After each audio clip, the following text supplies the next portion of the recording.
থেকে যারা চিকিৎসা করাতে ভারতে আসছেন শোনালেন চরম অভিজ্ঞতার কথা।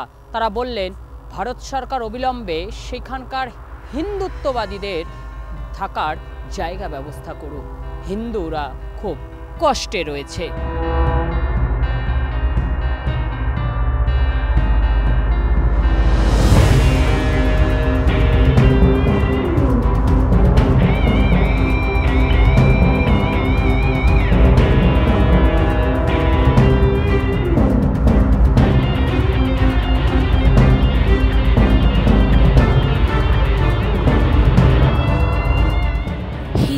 আর মুসলিম মোরা দুই সহোদর ভাই, একই বৃন্তে দুটি কুসুম, এক ভারতে ঠাই, দুই সহোদর ভাই।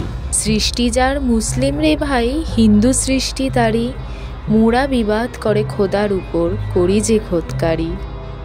কি মনে পড়ে কাজী নজরুল ইসলামের সেই কবিতাটি, যার সাথে এখন বাস্তবে কোনো মিলই নেই বাংলাদেশের ইউনূস সরকারের, যেখানে হিন্দু নির্যাতন ক্রমশ বেড়েই চলেছে।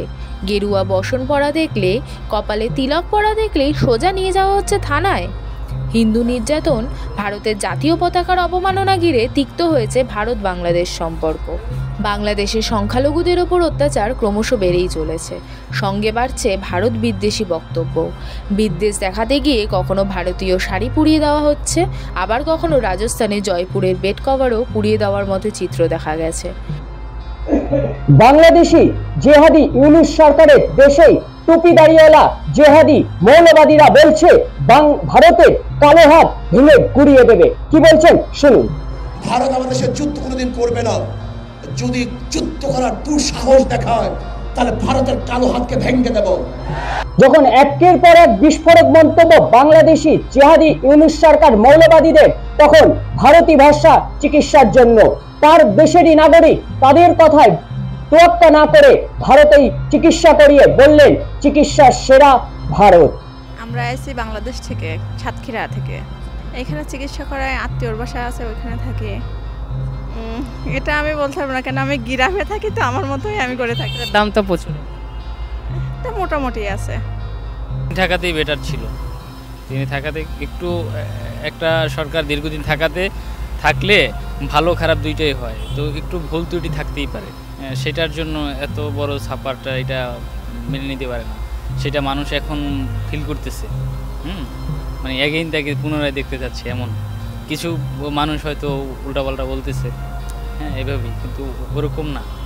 হ্যাঁ, আর আমাদের ওখান থেকে তো হাজার হাজার লাখ লাখ লোক আসতে যাচ্ছে ট্রিটমেন্টের জন্য। ইভেন আমি ওখান থেকে আপনাদের এখানে বেটার ট্রিটমেন্ট যার জন্যই আসে, মানুষ তখনই আসে যখন বেটার কিছু পায়, তখনই আসে। ভারতীয় পণ্য বয়কটের ডাক দিয়েছে বিএনপি দলের এক নেতাও, যদিও তারপরেও নিউ মার্কেটে চুটিয়ে বাজার করতে দেখা গেছে বাংলাদেশিদের। পাশাপাশি চিকিৎসার জন্য কলকাতায় ভিড় ওপার বাংলা থেকে অনেকেরই।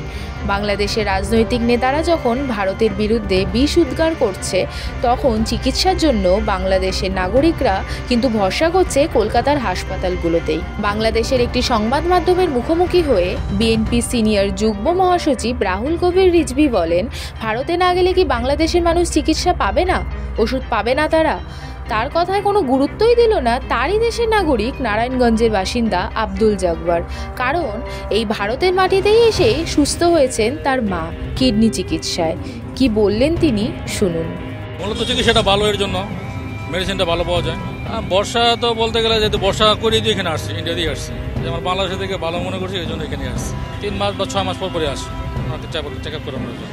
বাংলাদেশের যে রাজনৈতিক নেতারা ভারতের বিরুদ্ধে বিষ উদ্গার করছেন, তার মধ্যে অন্যতম বিএনপি সিনিয়র নেতা রিজভী, যদিও তাদের দলের লোকজনই সে কথা কানে তুলছে না।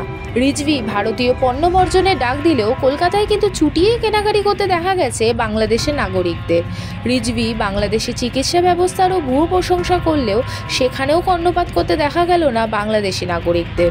তাদের পছন্দ কিন্তু সেই কলকাতার হাসপাতালগুলোই।